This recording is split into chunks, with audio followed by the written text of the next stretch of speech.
Welcome to section 3. In this section, I will show you the various ways you can erase your image.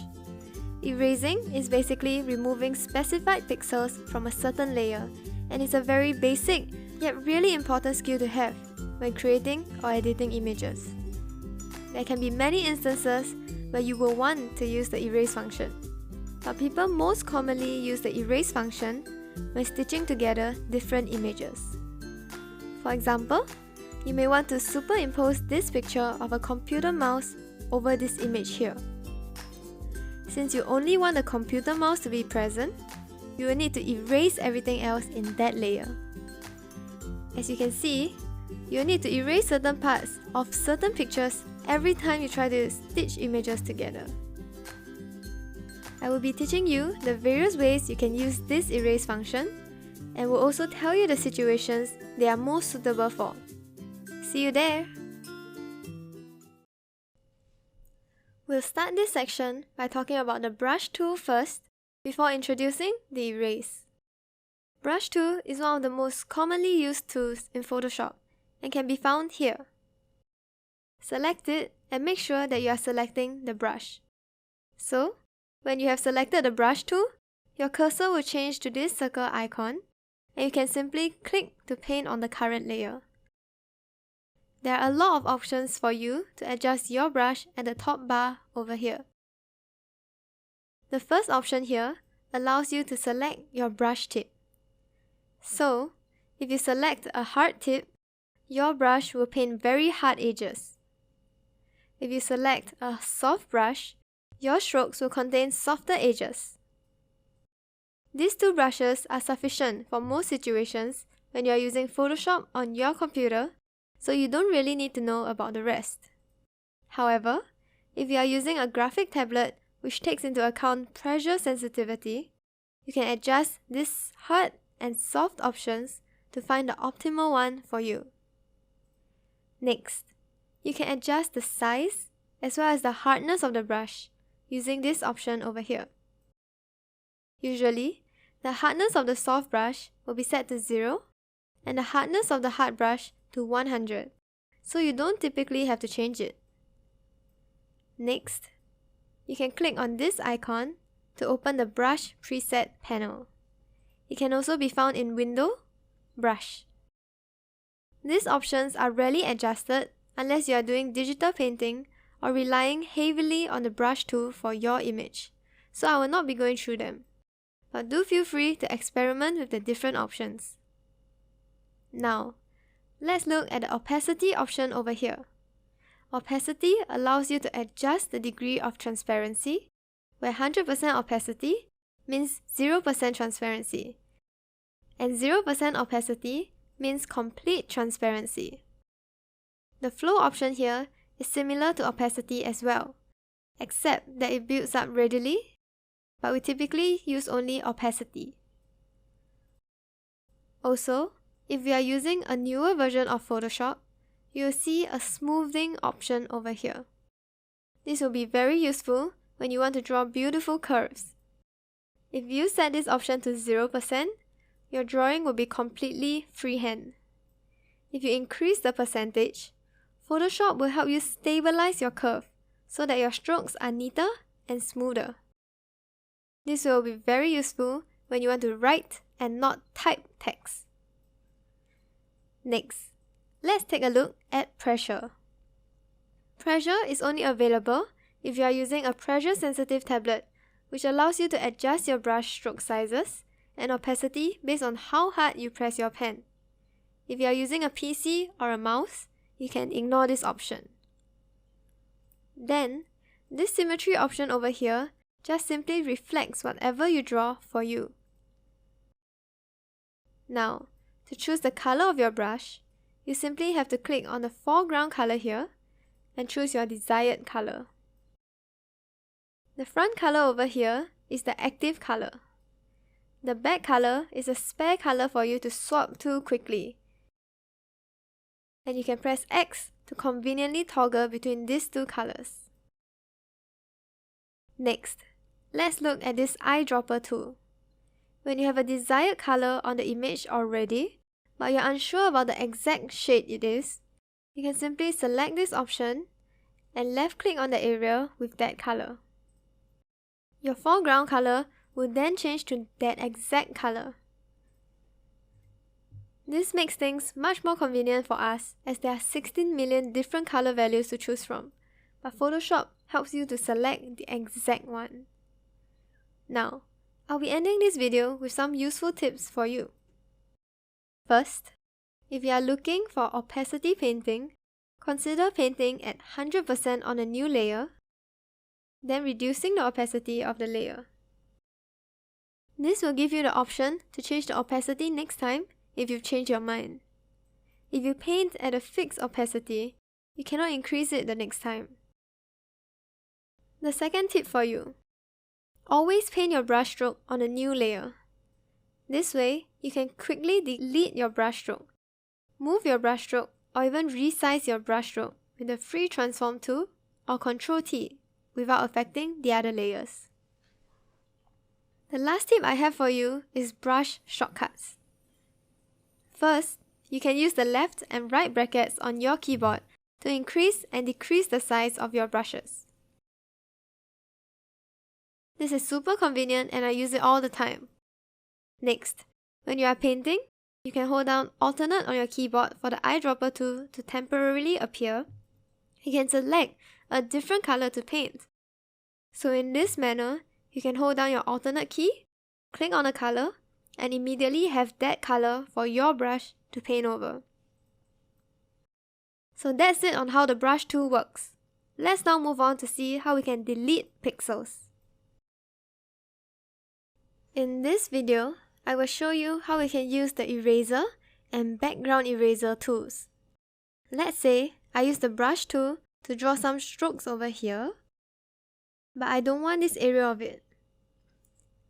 I can simply use the eraser tool over here. It works the same way as the brush tool, but instead of painting, you are now erasing the parts you paint over. These options that you can see here are adjustable. Just like before in the brush tool, even in the eraser tool, you can select the different types of erasers. You can select either the hard or soft brush, which you will erase accordingly. The eraser tool erases pixels in the current layer, so you can select the layer, for example the background layer, that you want to erase and simply paint over the parts you want erased. Now, let's open this picture here and move it to the first image. Let's erase everything except for the computer mouse using the eraser tool. Remember to be careful when doing so and erase bit by bit so that you don't accidentally erase the mouse. Remember that whenever you make a mistake, you can simply undo your erase or use Ctrl+Z. Take note that you can't remove your erase besides using undo. A small tip when erasing would be to use the soft rather than hard brush at edges. Like the brush tool, you can adjust the size of the eraser by pressing the left and right brackets on your keyboard.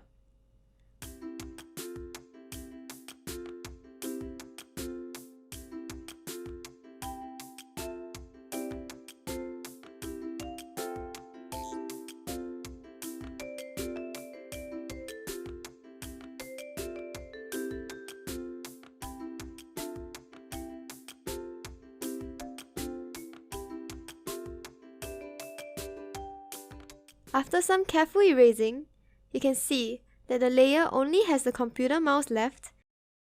Now, let's move on to the background eraser tool over here. When you select it, you will see that instead of a circle, it will show an outer circle with a crosshair in the middle. Background eraser erases parts of the image in the circle that have the same color as the area that you select.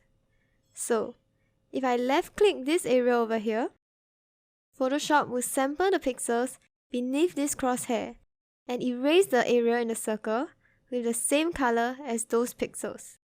In this case, the light grey colors in this circle will disappear. To decide the variation of color that gets deleted, you can adjust the tolerance over here. Tolerance tells Photoshop to increase or decrease the bar for similar pixels. If you increase the tolerance, you will be deleting pixels that may not be that similar to the actual pixels you sample under the crosshair. Now, I'll give an example of when this can be very useful. In this image, can you see that there is a distinct color difference between the sky and the trees? In this case, if I only want the trees to be in the picture, I can delete the sky away using the background eraser tool, like this. Only adjacent pixels will be deleted in my case, because we have selected this contiguous option.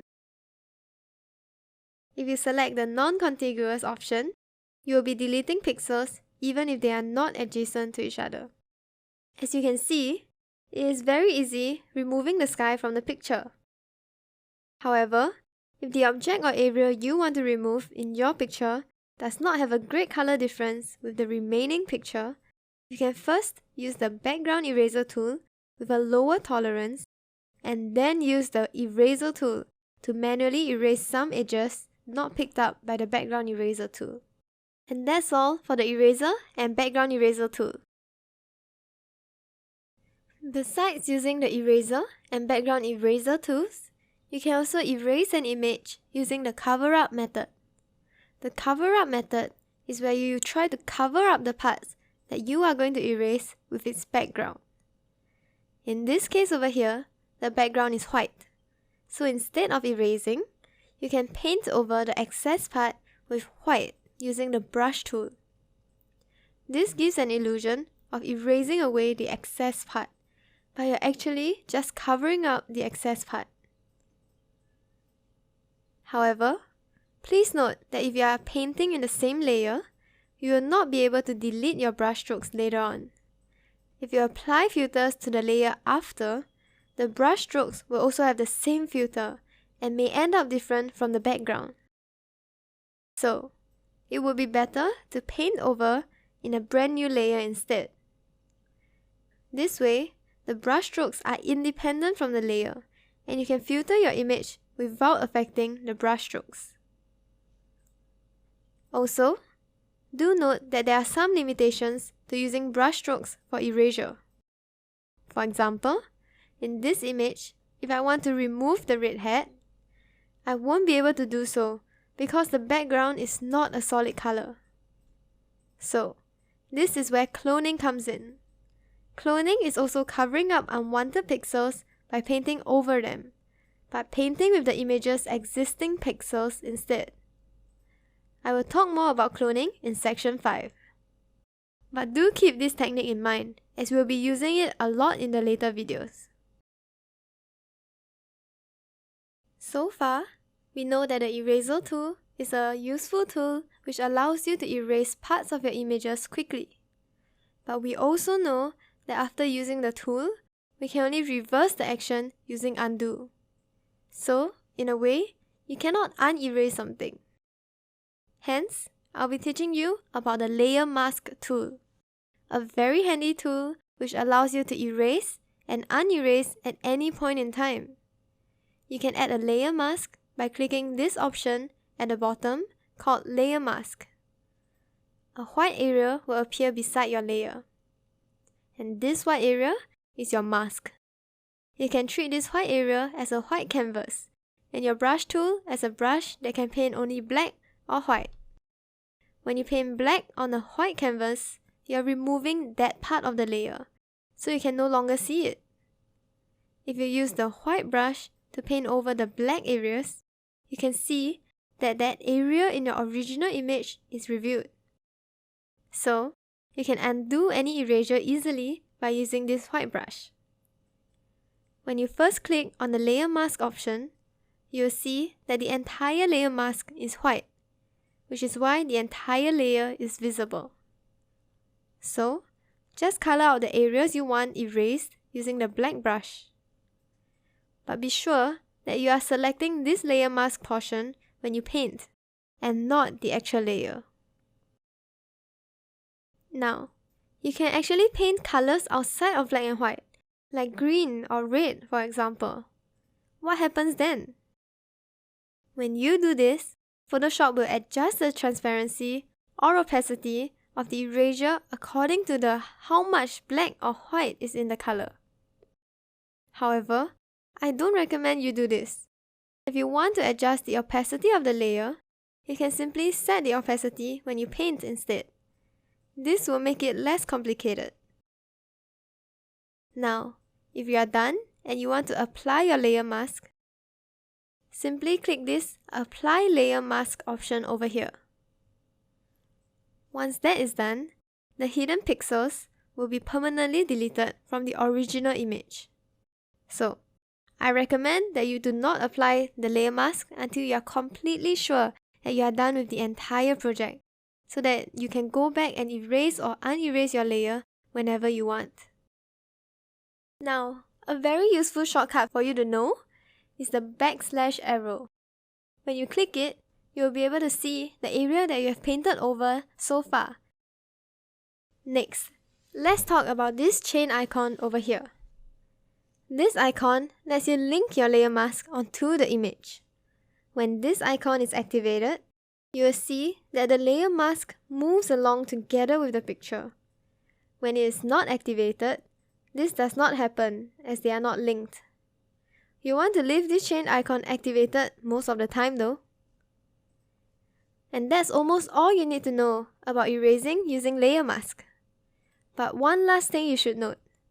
Layer mask only applies to the current layer.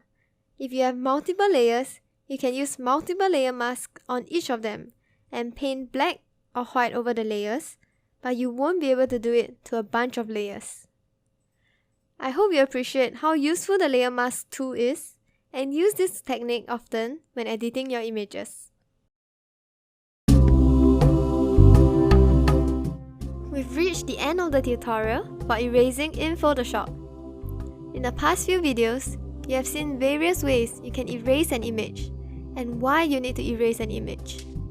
In most situations, layer mask will be your handiest tool because it allows you to unerase your images. It's common to accidentally delete too much or for you to change your idea halfway through editing. Layer mask is extremely easy to use, though its name makes it sound complicated, so I highly recommend that you use it. In summary, using the eraser tool is a basic Photoshop skill, but you shouldn't use it often.